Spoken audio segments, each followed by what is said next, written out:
Atlanta, live from K.L.P Studios. Shush.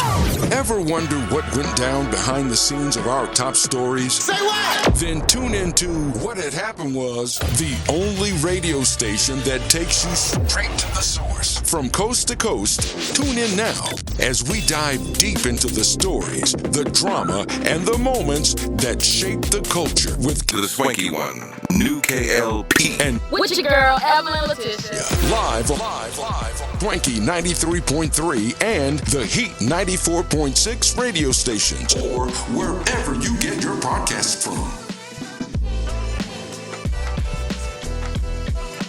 Don't it feel good? Loving somebody.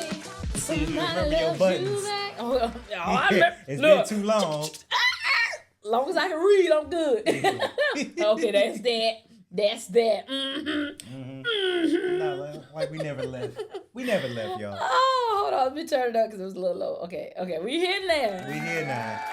Okay, I just had to make sure. You that had to was make it. sure you like, wait a minute.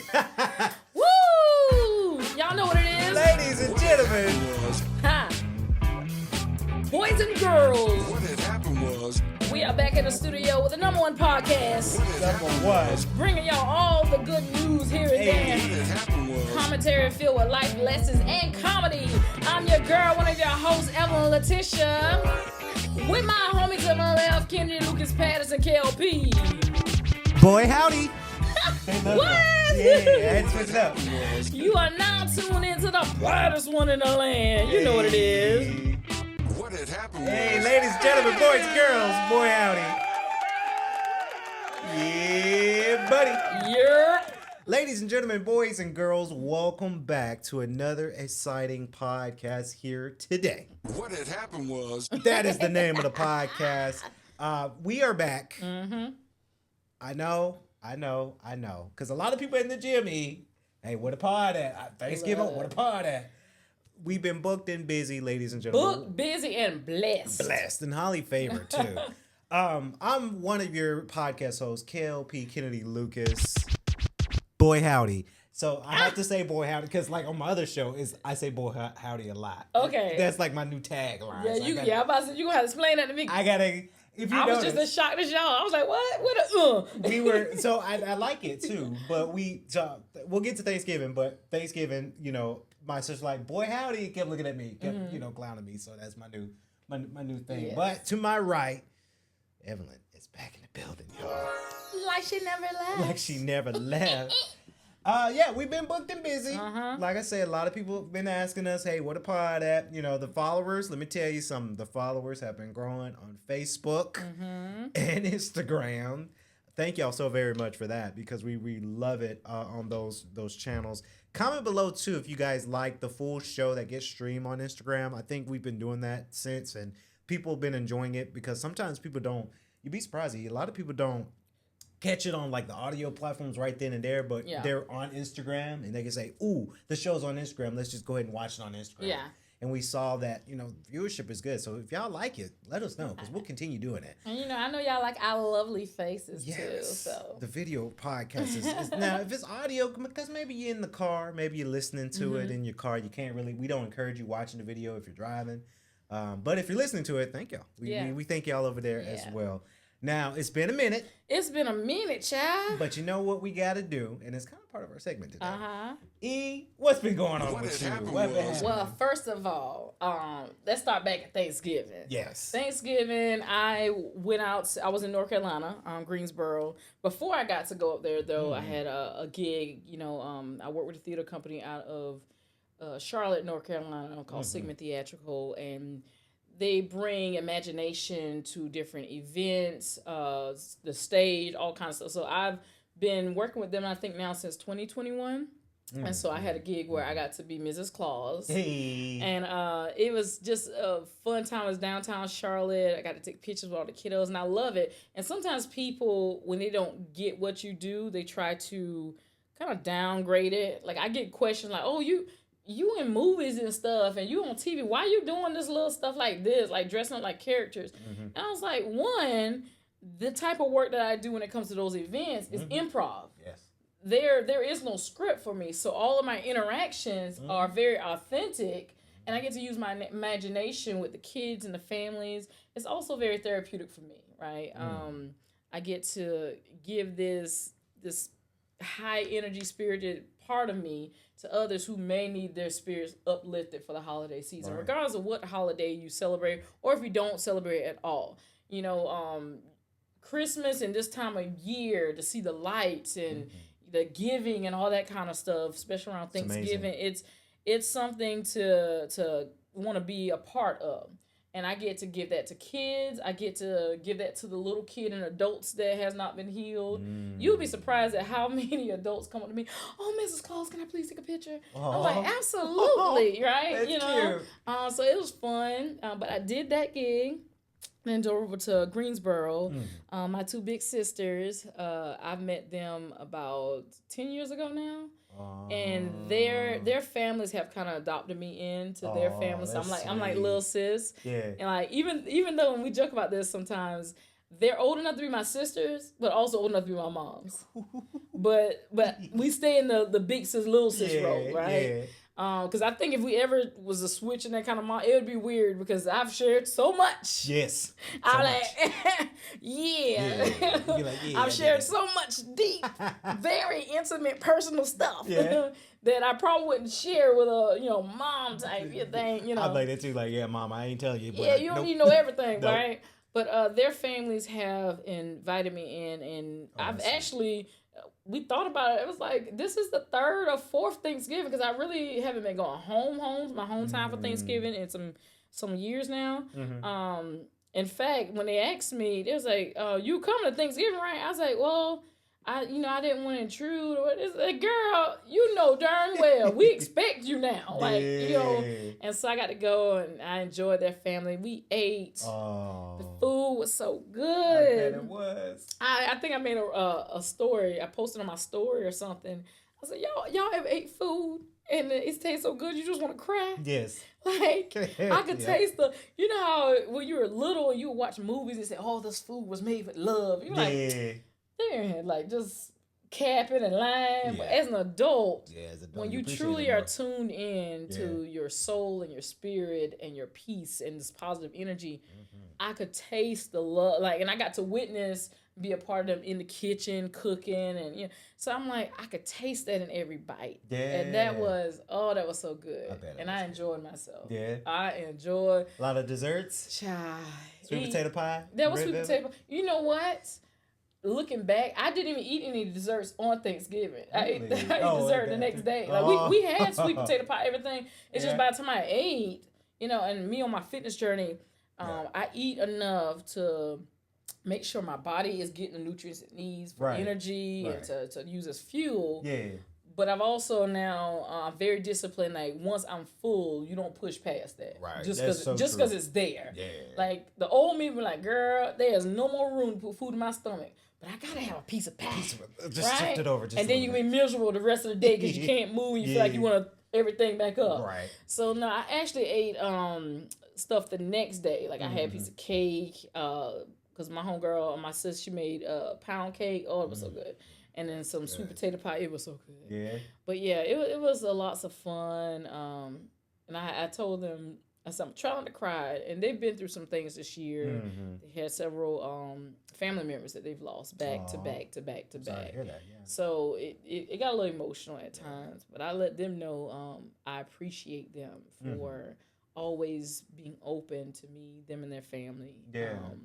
And it was a great experience. Oh, that's awesome. Like I said, I will die on this hill. I know I'm not alone because I read lots of posts and comments and group stuff like this. Yeah. But family is what you make. Family doesn't necessarily have to be blood. Yep. Blood makes you related. You're relative to each other by DNA. But family is truly who you make, and they are my family. So I had an amazing time for Thanksgiving. I don't know about you, but you can tell me about yours though. Go ahead. Oh, it's a lot. So I gotta preface this because a couple days before Thanksgiving, if a lot of people know on social media that I've been going to church a lot. You know, I'm wearing my crosses on the episode. I've been trying to be a good adjacent saint for him. Yeah. But a couple days before, I was able to help my church. We did a food drive for a lot of families who, this was between, the SNAP benefits and all that was going on. Then Thanksgiving was happening. So we gave out a lot of groceries, a lot of canned goods, a lot of perishable items, a lot of turkeys, a lot of desserts. So that was really fun. It was a Saturday. I'm loading boxes and boxes of food on cars. And you'd be surprised, a lot of mothers that came out to the drive, they were so... tears of joy is what I want to say, because they get that kind of relief, because these families don't know what they're doing for Thanksgiving. So it just kind of warms my heart that I was able to do that part. Fast forward to Thanksgiving, our first year hosting at our house. Okay, very first time. Yeah. I'm excited, nervous, had to do the house up really well, had to redo the guest bathroom, had to do the living room, had to make sure everything was good. So my brother Alex, came over. My two sisters came over. My sister's significant other came over. It was very, very nice to meet her significant other as well. My mom came with her significant other because she had the turkey and we fried our turkey this year. Okay, friend. So I had the honors to help fry that turkey. We posted the turkey. I think I saw your video. We did. We dipped it, and it was good. It was good fried turkey. We cooked a lot, but we didn't cook a lot because my mom. Shout out to you, Mom. She loves Thanksgiving. And before she cooks a lot of food, it was like, Mom, you don't need to cook a whole lot of food because we're going to eat leftovers. But if it's a lot, we're just going to pitch it. So we had kind of a lesser food amount for the menu. Desserts, my sister, shout out to you, Kendria. She baked some really scrumptious cookies. She left me a whole tub of cookies that were gone. I know. I mean, if you want to bake anything for the show, Kendra, please. Come on, girl. Please, I'll be a taste tester. Those cookies were good when she baked them. And then, Thanksgiving was very, very good because, family came over. We ate. We laughed. We didn't play video games this year, but we did watch the football game. Okay. And then after that Friday was hard because I went back to the gym. Because you said it. Your fitness journey is everything. Yeah. Hard as nails. Friday was so hard. It was the hardest workout I've ever did because, I'm full. I ate a lot, but I still got it in. And then Thanksgiving was very, very, very blissful. And it's what you say, family is what you make it. And I'm really blessed that my family we're all close, right? Because I've seen it where my friends and my other friends' families that, their families are not that close. Right. So it just kind of has a good dynamic when we're able to kind of come together for Thanksgiving. And my first year hosting, so I didn't know what to expect. They came over to the house. They loved the house. And it was just, I don't know, it just really got me giddy. Right. Because it reminds me of old traditions for us. Right. And I say old tradition, y'all, because all my brothers and sisters were all grown adults. But when we were kids, that was, the norm for family and grandparents to come out. This Thanksgiving did hit my mom because even though her mom passed away in 2021, my mom, I can still sense she's kind of sad. Yeah. And I had to make sure I called my dad because my dad, I would never forget it. It was November 14th last year. His mom died. So calling him just to make sure he's straight because I know it's very, very hard for him. This is the first Thanksgiving without his mom. If I didn't have my mom, I'd lose my mind, right? So I just kind of felt really, really bad for my pops, and I just, called him up. Pops, I love you. I'm sure he's watching the show. I love you. But it's different. Like you say, family, they're there, but then next thing you never know what's going to happen. So PSA to everybody, if you have your family that is close that you can talk to, call them. Don't try to text them, but call them first. FaceTime them first, and then text them because family is very, very important.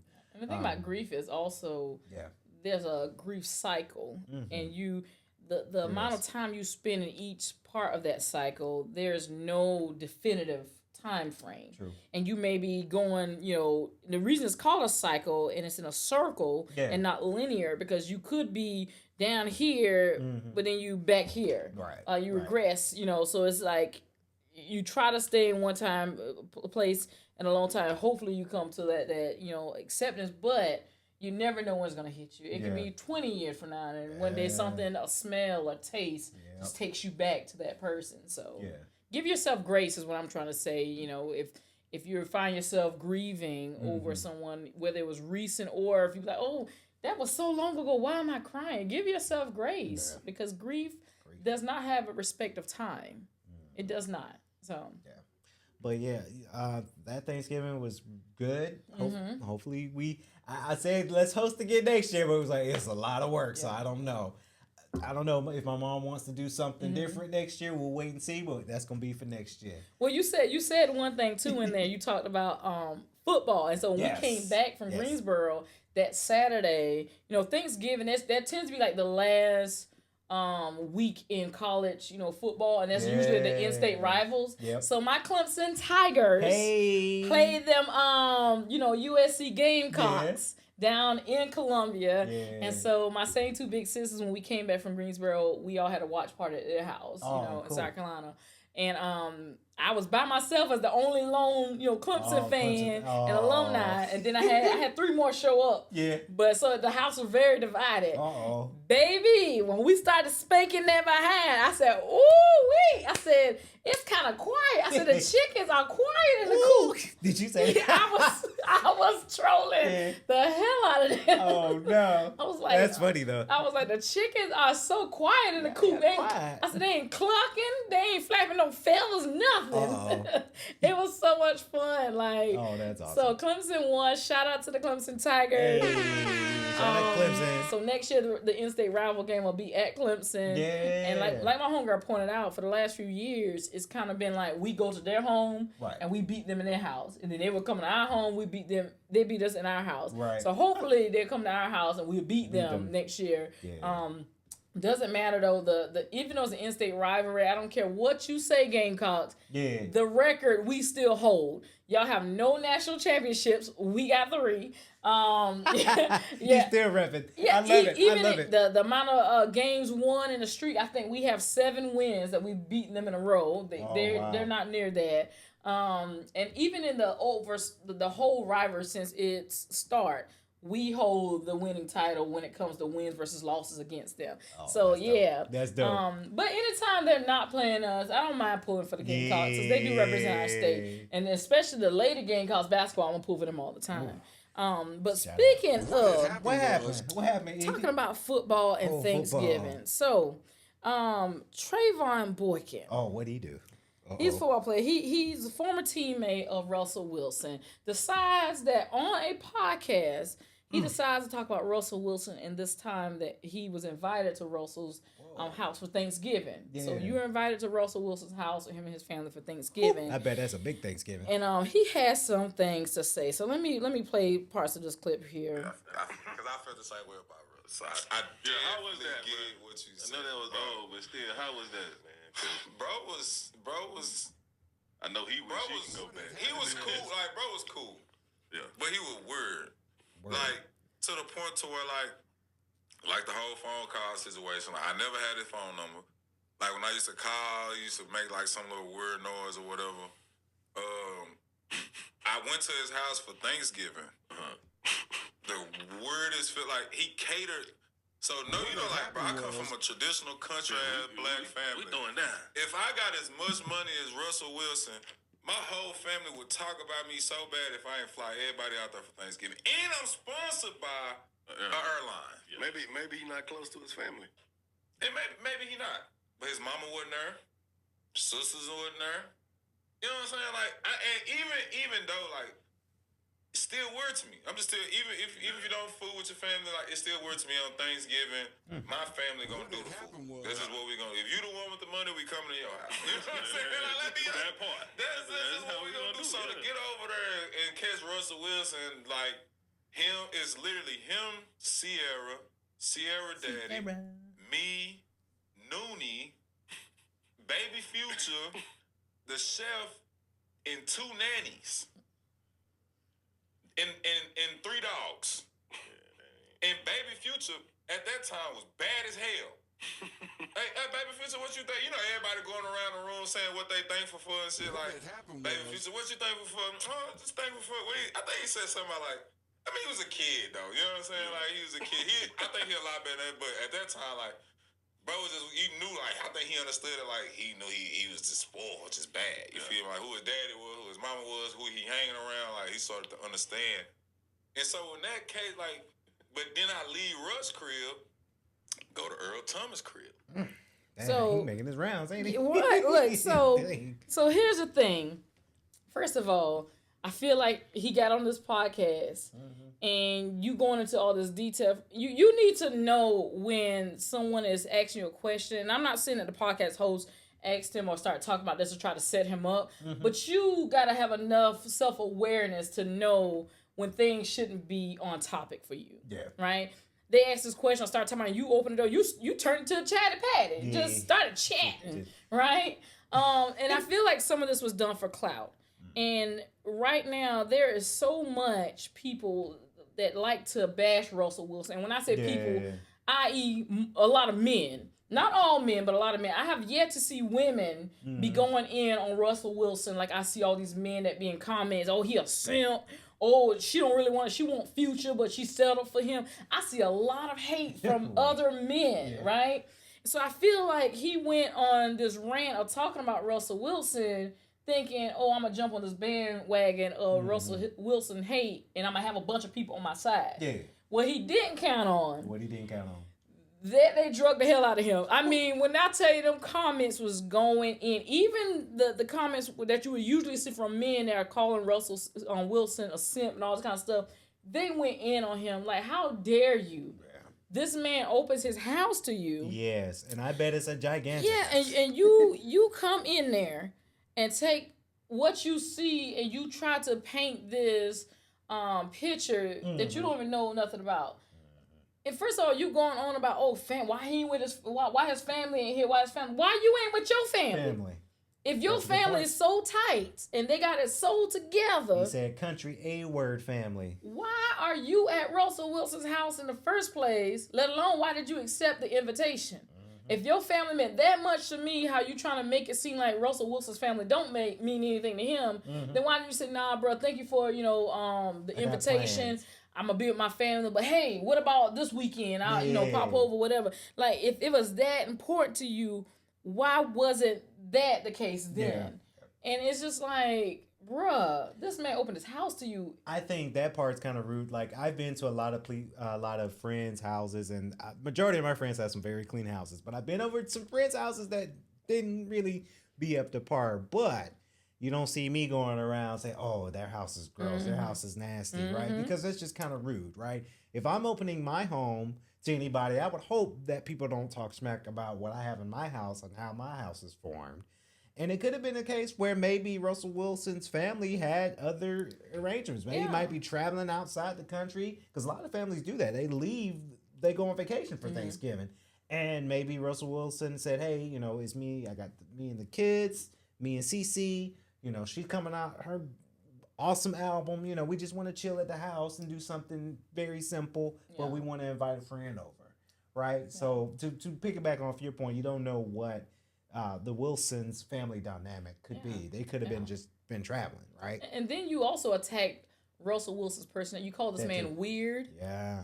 Like, you called him weird, and then to take it away from the adult man that you're trying to get clout off of, then you go and then talk about a child. Yeah. Talking about, baby Future was bad as hell back then, or he just knew that he was spoiled and all. Like, sir, like... Don't talk about nobody's babies. You are grown... Hold on, we back. You are grown man we back, y'all. Talking about a child. Like, that's crazy for somebody to open their house up to you. And that's how you choose to be. Now, Russell Wilson's mom did end up coming, and she ended up coming. I'm going to read a post that she had. She said, I am his mom. And her follower is at TWilso. She said, I am his mom. It is none of your business. This is opportunistic. I am so tired of young men cutting down my son. Jesus said to all accusing the woman, he who is without sin cast the first stone. Part of our family was in Florida at a tournament. I stayed and planned to stay home because I wanted to fast the 4 days before year end. Russ thought enough of you, who has a criminal history, to love you enough to invite you over. This is why Russ keeps it moving. Folks not trustworthy. Russ, though, will forgive, but not again. I hope you felt relevant for a few minutes. Lord, forgive him, for he know not what he is doing. Tammy Wilson, prayer hands. She brought out the criminal records. Mama said, first First of all, criminal. Yeah, that's what got me. Like, whoop. And a lot of people have speculated that's one of the reasons why Russ invited him, because at the time he was getting into like he had some trouble past, some things coming out of, I think, college. And so Russell's basically trying to extend the olive branch, like, hey, none of that matters to me. Come eat with me and my family, bro. Yeah. Like, maybe I can be a mentor or help you through. Yeah.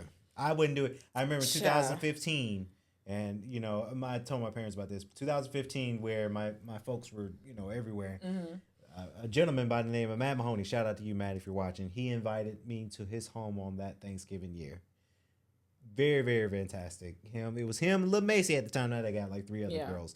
But not once would I go and say, oh, the Mahonies, they live like this. Oh, they weird. Nah, I couldn't. In my heart, I couldn't do that. So I get it.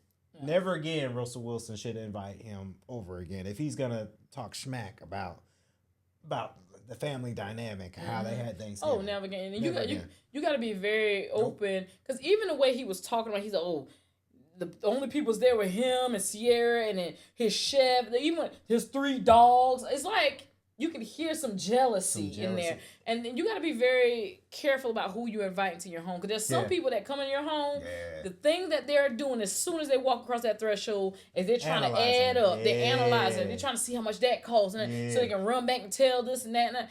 And that. It's the same thing with, if I ever invite you to my home, if I decide to take you on a tour around my house because you've never been there, I will. Yeah. But it's not a necessity. Nah. Because if I feel like we really rock like that, you're going to be back. Yeah. And you're going to end up in one of them rooms at some point. Right? So ain't no need for me to have to tell you all this and that. And I'm going to be honest. You come to my house, most of my decor comes off of Facebook Marketplace, baby. I be finding me some deals. And me being somebody that does props and set dressing, I can look at things that people have determined this is trash. I'm like, oh no, I'll take it for $5 because I know how to refurbish. Yeah. So I have a lot. Like, you come into my house, you would think all my decor is from Bed Bath & Beyond or Hobby Lobby. I probably got one big clock from Hobby Lobby, but the other stuff, baby. That darn Facebook Marketplace be doing me up right. Amazon. Yeah. Furniture's from this. They went out. Well, they closed the store, but third party furniture store, Nope. Why and I saw this on social media. Do you think, and I might know the answer to this, some people might say that it's insecurity. I think it is. I think it's something. I wonder why do most men feel so insecure when it comes down to like a Russell Wilson? There was someone that commented, and I actually have that clip here. So Emmanuel, and I might say his last name wrong, Ako or H-O, he reacted to Trayvon Boykin's comments about Russell Wilson. So I'm going to play this clip right here. What had happened was... Make sure I turn it back up because I'm good for him. Why does Russell Wilson make so many men insecure? I wonder that. There's so many men got to find reasons and ways to undermine Russell Wilson. Yeah. Now, we also got to stop platforming ignorance, foolishness, and foolish people. Because why did Boykin know Russell Wilson? Oh, they were on the same team together with the Seattle Seahawks. Why did Boykin stop knowing Russell Wilson? Oh, because he got accused and pled guilty to punching his girlfriend's jaw and spent 3 years in jail. Oh, no. Yeah. I ain't hearing him talk about that. So, and won't. Why are you talking about how Russell Wilson should handle domestic situations if you don't know how to handle domestic situations? He's cooking. Get the preaching. Why are you talking about how Russell Wilson should deal with his family if you don't know how to deal with your family? Let me stop. He's cooking. Ladies and gentlemen, he's cooking. Like, that right there. Like, why are we platforming ignorance and foolishness, bruh? Yeah. Reason I'm bringing this up, because this one really ran me hot, is like, Boykin, if Russell Wilson was kind enough to invite you to his crib, with Sierra there, with his most prized and whatnot possessions there, and his kids there, why you gonna come back and talk about how it was weird? Just be grateful. You know what I'm saying? You a young buck that's gone through every issue known to man. Everyone. You missed your last college game because you got in a bar fight in San Antonio at the Alamo Bowl. You're supposed to play Oregon. You the quarterback at TCU, and you getting in a bar fight the night before the game. So you don't play in your last game. Then you get kicked out the league because you break somebody's jaw, and this isn't just an accusation. You pled guilty for it, 3 years in jail.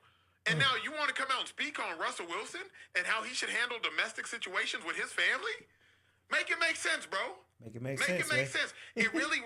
that because it don't. It don't make sense. And that's what I was saying. How you gonna, child? I just that level of insecurity. It's jealousy, insecurity. Like, you look at Russell. This is a man, like, the things that we say we want our black men to be and do and be represented as. Right. Russell Wilson is doing that. Yeah. This man has a career. He carries himself in a professional manner. He takes care of his family. He provides. You don't see him out here getting caught or doing stuff, bringing infidelity into his marriage. Nope. You don't see him beating his kids or abusing them. You see this man taking care of his home, being a provider and loving and supporting his woman and his kids. And all of that, y'all try to tear down. The very thing that you say you want to see, displayed for black men, y'all call it a simp. Y'all call him soft. Boring. Y'all say, I'm just like, what do y'all want? It's an insecurity thing, Yeah. And I think, like I said, the jealousy part of it is some of y'all are mad because you're not being the man that you know your woman needs and deserves. Mm-hmm. So when she's liking videos and posts about Sierra and Russell, it kicks you dead in your ego. Because you know she deserves better. She knows she deserves better. And you're not like, dang, is she settling with me? Dang, she must be settling. Why she think he's so good? So the only thing you can do to kind of boost your ego is to talk down on Russell Wilson. Yeah. That's crazy. I've seen that happen all the time. That's crazy. Personally, I've seen that happen. So it sucks for us good guys. I do say to Russell Wilson, keep doing your thing, man, if you're somehow watching this show, because that's a definition of a good man. It is. Believe it or not. And it's not because there's money. You can't buy love. But Russell, he got the bag, right? Once he retired, he's gonna be into some good investments and some good things, right? So I just wouldn't, and I wouldn't be in a relationship because of Russell Wilson's bag. But like, if you're an all out stand up guy and he's very charismatic and he invites me to his house. I mean, come on, that's a good friend. I'm coming through the front door. I'm coming through. What's up, Rod Sierra? Level up. Yeah, level up. Girl. I'm coming in the house dancing the same way. What y'all need me to bring? Turkey? Like, what's up? I can bake y'all some cookies. I can bring you some cookies. Baby, if they tell me, we got a person cooking for us. Okay, where the baby's at? Come on, baby, let's go outside and run. That's great. Fun TT is here. I mean, I would love to talk to. I'd be like, Sierra. So I was a young lad when your first song came. I was very, very young, but I'm a big fan, Well, Trayvon Boykin is now out here fighting for his life. That's really a blessing. If he got into a bar fight and couldn't play in the College Bowl and you still got recruited for the league. Let me break down this further though. Yeah. In that clip, he says, "Baby Future was bad as hell at this time." So not only are you talking about this experience that you had at their house, this ain't even recent. Oh, yeah. This is years ago. Because Baby Future is no longer a baby. Nah. He's like, 11, 12? About teenage. He's like a preteen. Yeah. So we're talking about years ago that you bringing it up now. And, so that already is a lack of judgment. You bring up something from years ago. And then they talk about what happened during his college, that he didn't get to play his last game because you and I had a bar fight. And you the starting quarterback. Yeah. Your level of emotional intelligence that you don't have, if that's the case. Yeah. And here you are years later talking about something that happened years ago. Yeah. Like, your level of emotional intelligence and just maturity overall is not there. And now he's fighting for his life, trying to get from under this. Because like I said, the internet was dragging the hell out of him. Yeah. And to make it equivalent to what people can understand, it's like he's in a riptide. Yeah. If you ever go to the beach in a riptide, you can't see it on top of the water. It's underneath the waves. But when it pulls you, it is strong as hell. And a lot of people end up drowning from it because you got to try to swim out of it. You can't try to swim with it. You got to try to swim perpendicular to get out of it. But what it does is it slowly pulls you further and further out, and you're trying to fight it that you eventually get so tired that you drown a lot of times. And that's where he at right now. He in a riptide fighting for his life. And people just like, oh, we don't want to hear, the apologies. Because like this guy just said, why we keep platforming these people? Yeah. Y'all keep getting on these platforms, running your mouth about stuff, and then want to apologize afterwards. Yeah. Have the foremind to not say it in the first place. Yeah. Craziness. But since we still on this, we got one more, y'all. One more thing, then we're going to move on. Now, this one right here, this pissed me off a little bit. Yeah. So a Dallas, Texas church, they went viral after a little girl said that she was thankful for her stepmom because she actually listens to me unlike my actual mom. Now, I'm going to play this clip and just set it up for you. In this Dallas church, they have some kids standing to the front. And most of us who grew up in church or around church, during Thanksgiving, they may have some kind of little program where the children get up and say what they're thankful for, this kind of stuff. So essentially, that's what they're doing. Now, it already rubbed me wrong when it first started because the woman holding the mic goes, I want y'all to tell me what you think for, and don't say toys or school or your friends. Like, how you going to tell these babies to tell you what they're thankful for and then dictate what they can say? That already rubbed me the wrong way, right? Then they give the kids the mic, and the kids are going down the line to say what they like and what they're thankful for. And the one little girl they get to, she begins to say what she thinks. She's I can't say that. So this little girl had enough intelligence to think, okay, maybe that might not go well. And they said, no, you got to say it. So they forced her to say it. So she said, I'm thankful for my stepmom, and she about to get in the mic back. Then you hear somebody from the audience, which some people in the comment section, I guess, who may have gone to that church. I mean, they said it's her mom. I'm going to say allegedly because I don't know. But you hear some, we ain't going to leave it at that. We ain't going to leave it at that. Oh, word. So then they hand the mic back, right? It's just, I'm thankful for my stepmom because, more than my mom, because she actually listens to me. And then all these people diverge on her as if she's demonic. Oh, we got to pray that spirit out of you. So I'm going to play it. So I just want to set that up for you. But here we go. I don't want to hear thankful for what had happened was friends. I don't want to hear you thankful for your teacher. It's not about that right now. You're going to say what you're really thankful for. Thankful for my stepmom because she's... I can't say that. No. You're going to get it together. And we're going to start again. And it ain't going to be just that. You're going to get it together. Amen. In the name of Jesus. Because I'm done. Backside. Enough is enough. So get it together. You can be mad, I don't care. What had happened was I'm thankful for my stepmom because she listens to me better than my actual mom. Thank you. Pause. No, pause that. Pause that. No. Right now, in the name of Jesus, I speak to the enemy that's trying to rule and reign in you. Right now, open the door. Open the door. See, what you will not do, the word of God says we wrestle not with flesh and blood, but against the principalities of the darkness that try to do stronghold. And what we will not have right now in the name of Jesus is that. So the enemy that's trying to live in you, making you think that, we cast that out right now in the mighty name of Jesus. Whether you like it or not, because you will bow down to the Most High God. And Mom, don't you freak out over that. You keep laying hands. You keep praying. You keep moving. All of my prayer warriors, my prophets and prophetess come forth. In Jesus' name. It's not a run. Hallelujah. Hallelujah. When I tell you I was so hot, I was so hot. I had two emotions that were very much pulling at me. Yeah.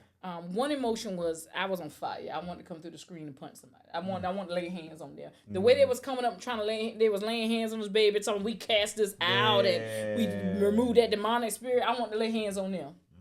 And it wasn't in a holy way. Yeah. That was one reaction for me.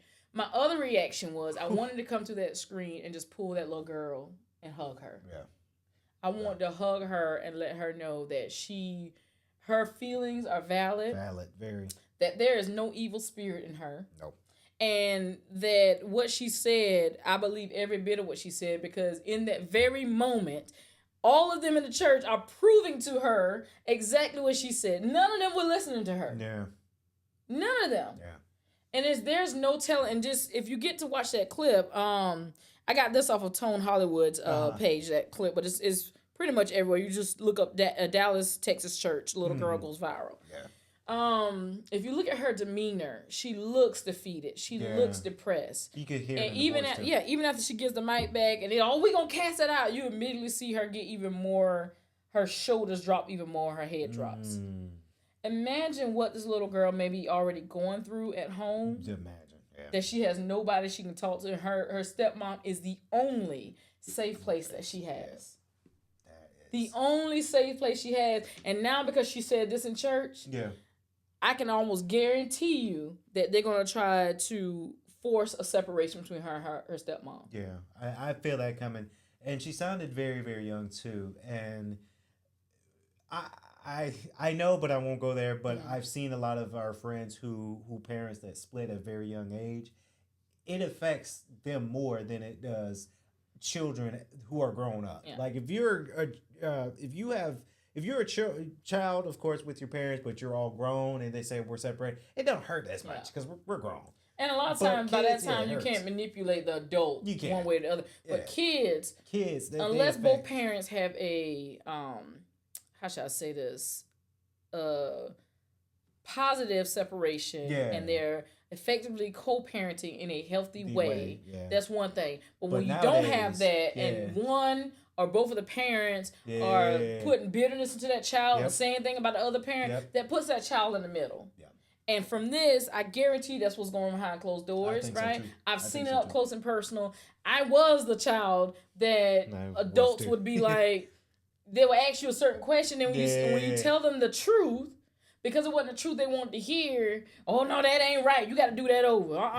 So then it gets to the point where you shut down. You don't want to talk to adults. Right. And then the adults that you did talk to and you found a safe space in, your parent may have an issue with that. Yeah. I'm gonna shed light on something that I have never spoken about publicly. Mm-hmm. Some of my closest friends, and especially ones who become family now, know this. But on 3 separate occasions in my youth, I've had interaction with the police because my other parent called. My dad got custody of me, full custody, when I was 15. I left with my dad when I was 14. My parents split. I went with my dad. My younger sister stayed with my mom. That in itself splintered a relationship between me and my sister because of, certain things she was being told. And I'm not going to get into that, but that's what it did. But on 3 separate occasions, I had the police called by the other parent. The night we left, police showed up, and me and my dad was moving into another place, and the officer had to ask me. He said, were you taken against your will? I said, no, sir. Who do you want to be with? I want to be with my dad. To that point, he looked and said, ma'am, I can't do nothing about that. This is a family matter. You got to go to family court. Mm-hmm.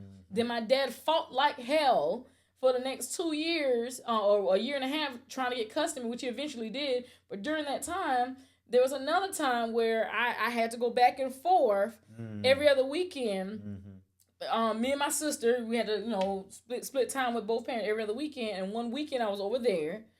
I got dropped off of church that morning. First of all, that was already a issue because I asked, I was going to church every Sunday, and just because it falls on your weekend don't mean church ain't gonna happen. I still want to go. So I get dropped off, and as I get dropped off on the way going there, I'm being told, you joining all this stuff. Like, and for me, church at that time didn't feel like a hobby. Yeah. It was literally a saving grace. Because I can't tell you the amount of times as a teenager during that period of my dad fighting for custody that I didn't want to wake up. So church, being able to go to church and being there amongst my friends who played sports with me and being on the choir singing and doing stuff, that literally saved my life at that time. Yeah. And I remember one Sunday I was told, well, get a ride back with so-and-so, which one of my friends, she was my friend and she's actually a distant cousin, get a ride back with her dad. So, and after church, I remember sitting on the front steps and there was a meeting. He was a trustee, so there's a meeting. And my other friend, her mom, who has been like very much a mother figure in my life, said, why are you sitting out here on the church steps? I said, I'm just waiting on Mr. So-and-so until that. She said, well, baby, they're going to be in that meeting a long time. She said, I can give you a ride home. And where she lived, where my friend lived, we all lived in the same community. Our houses literally was like a 2-minute drive apart. Oh, that's cool. So she brought me home. I can't tell you what the preacher preached about that day, but I remember feeling great when I left the church. I get back. I'm in this great thing like that. No sooner than I get in the house, I'm being told, why that bee in my yard? I ain't want that lion bee in my yard. And she hated the relationship I had with this woman. Yeah. Called this woman all kinds of stuff out of her name. That level of me feeling up here coming from church went here. Oh, and I remember calling my best friend at the time. Yeah. And I told her, I was crying. I was telling her what's going on. And my friend was like, I know, she talking about my mom. Is that? And my little sister at the time heard it, and she went and tell my mom, and she came, and I'm crying, and then my best friend's mom gets on the phone, and she's like, what's the matter, baby? I said, I'm so sorry, Mom. She said she don't want you back in her yard. I'm crying. She said, let me talk to your mom. I give my mom the phone. It wasn't even 2 seconds. Yeah, I said it. I told your lion not to get it back in her yard. This is going on. Yeah. I am mortified. Oh, no. I mean, when I tell you the level of embarrassment came on me, mind you, I told you my friend lived like a 2-minute drive away. Right. I remember leaving out the front door. I walked down our across our yard to the road, and I just started walking. I was because in me, I didn't feel right unless I walked and apologized to my friend's mom face to face. And as I'm walking down the yard, she's at the front. Get back in this yard, blah blah blah. And I just kept walking. And that walk took me about maybe 8 minutes because it's longer than a drive, right? Yeah. And when I get to the door, I don't calm down because of the walk. Yeah. But as soon as she opened the door, I'm sorry. I started crying, and we called my dad because my dad's at work. Yeah. It was her weekend, but my dad was gonna be picking me up after work. This is a Sunday. Right.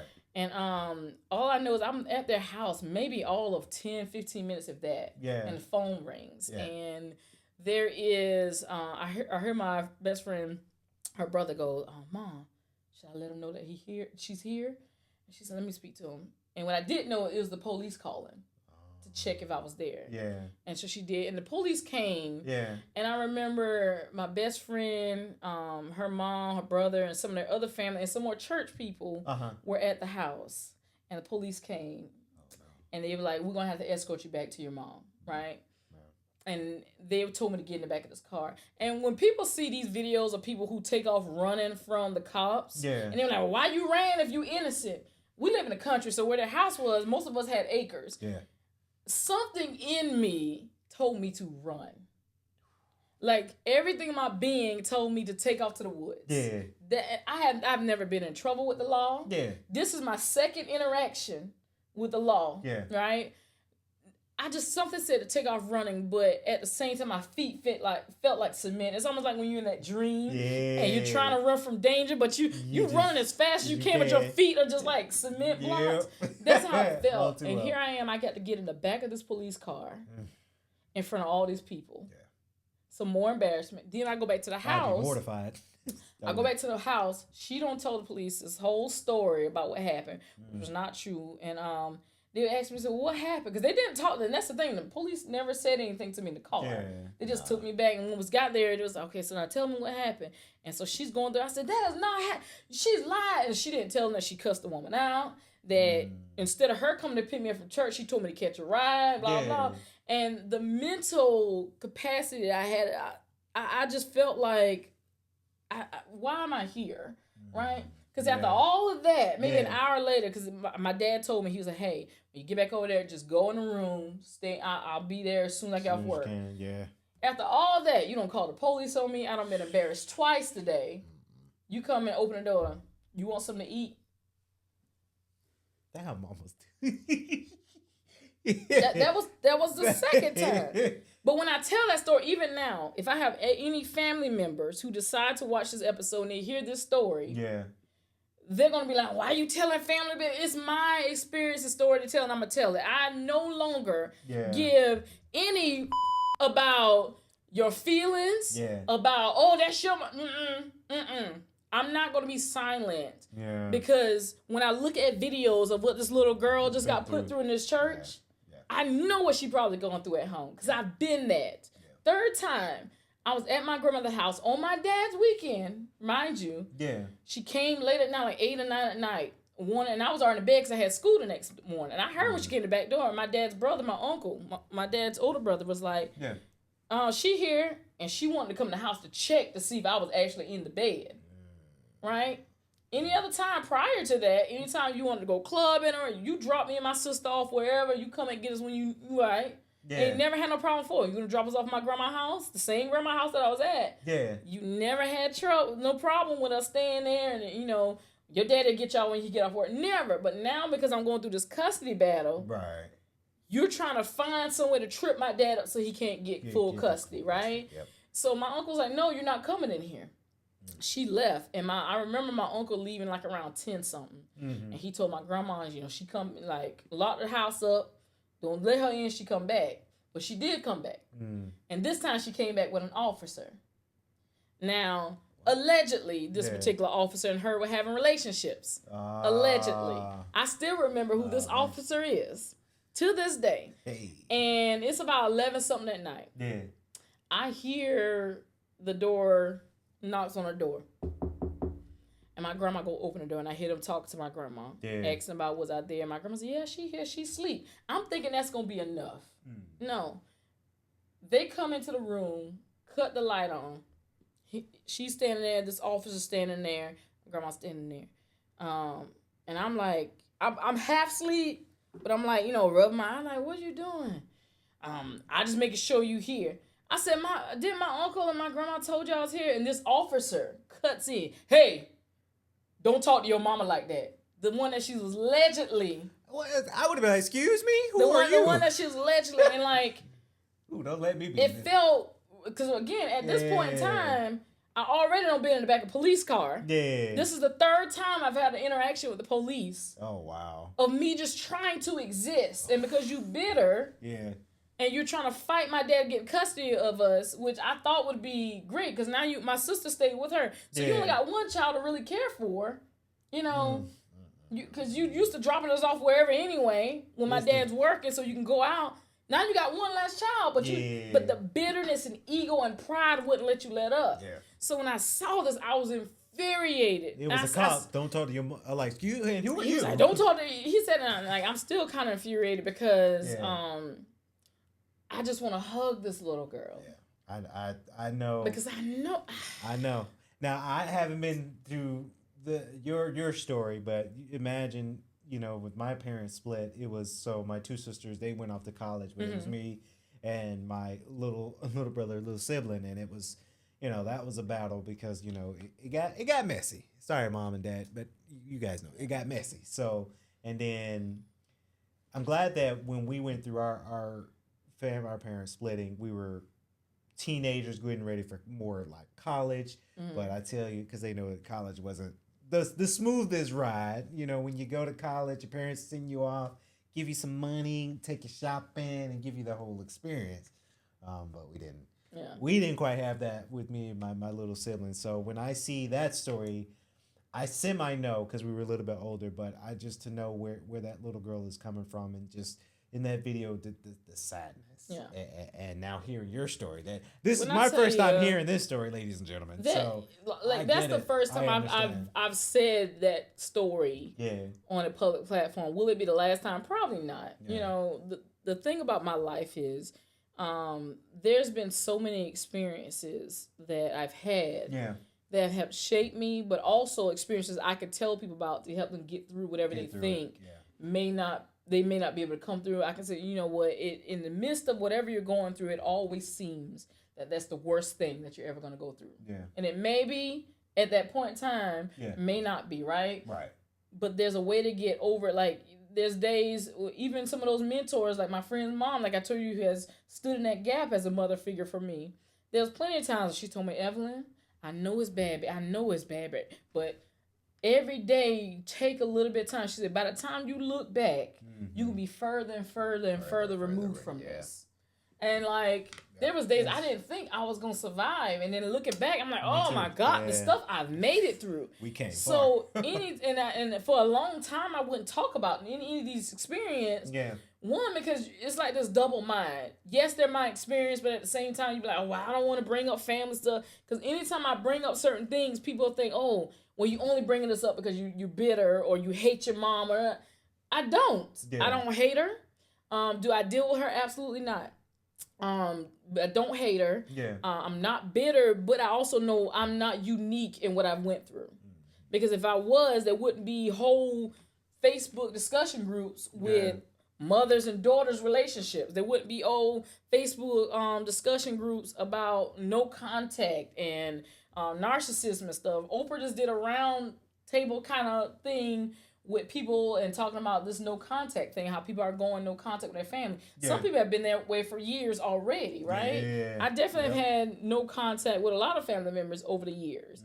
But no one, I'm the gloves are off now. I'm never from this point forward, and it's been this way for a little while, I will say, I'm not going to not tell my experience to protect other people's feelings. Yep. So this little girl, baby, I don't, if you ever get to see this, I'm going to say this to her, and I'm going to try to say without crying. Yeah. But if I do, it's okay. Real thugs cry. It's okay. I want to say to her directly, baby girl, I believe everything that you're saying. Please note that your stepmom being a safe space for you, even if she's the only one, you go to her if you need her. There's going to be people who's going to try to get in front of that. They're going to try to hinder that. You go to her if that's where you feel safe. Shout out to your father, too, for having a partner that loves you in the way that she does, that she also listens to you. And know that there is nothing demonic about your feelings. They are valid. There is nothing wrong with you. You are loved. And if I can give you a hug, I would. And if our path should ever cross in this lifetime, I just want you to know that you are loved. And to anybody out there who's going through anything like this little girl is going through, whoever is your safe space, let them know.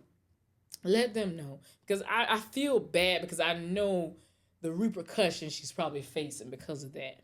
And that's the part that saddens me and makes me angry. Because if they act like that in front of the church house, in front of the church people, imagine what she's going through at home. But baby girl, you are loved. And for this entire podcast episode, the thing we want to get through, because we want to backtrack to Thanksgiving, because we have been off. Like I said, we've been booked, busy, and blessed. So the one thing that we really, really wanted to dive deep into is giving thanks for family, whether they are blood or the family that you have created. Understanding that you being blood only makes you related and relative. It doesn't make people family. But also knowing that love is out here. People who are ready to love you and believe you and all those good things. That's one of the biggest takeaways that we have for this episode. Now, the next episode will be a little lighter, but we had to get through the Thanksgiving stuff because we also understand that Thanksgiving and the holidays are a time for joy. But for a lot of people, there's grief going on. There are family dynamics that are all kinds of over the place. So to just act like everything is just peachy and, all flowers and sunshines would not be authentic to what we try to do here. We try to be authentic. And a lot of times you will see us bring our own personal stories in here. And it's not to bash anybody, but our stories are our own stories. And to anybody that wants to challenge that, start your own platform. Hey. What had happened was... And on that episode, thank y'all for tuning in to one of the baddest in the land. What had happened was... Ha, ha, ha. You know what it is. What had happened was... I'm one of your hosts, Evelyn V. Letitia. And my boy sitting directly to my left, Mr. Kennedy Lucas Patterson. Boy, howdy. Y'all please tune in to our Instagram. Yes, please. WHHW Radio 1 or on Facebook. What had happened was podcast. And you can listen wherever you get your podcasts. We worldwide, baby. What had happened was... Until next time, y'all. What had happened was... Deuces. Made it.